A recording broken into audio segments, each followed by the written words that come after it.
نه چی داره توش؟ نه نداره. خوشمزه‌اش خوشمزه است. بخوره دخترم.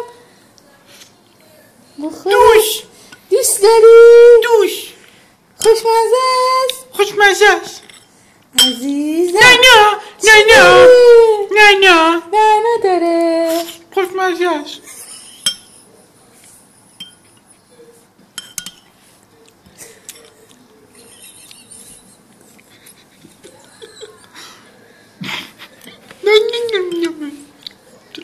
دوش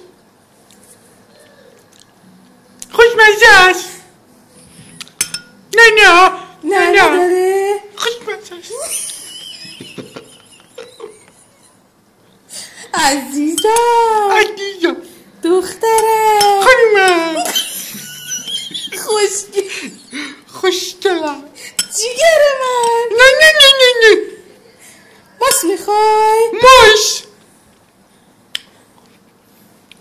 تموم کردی دیگه همه ماست رو بس خوردی. ماش مامان میخواست بخوره. ماش همه داشت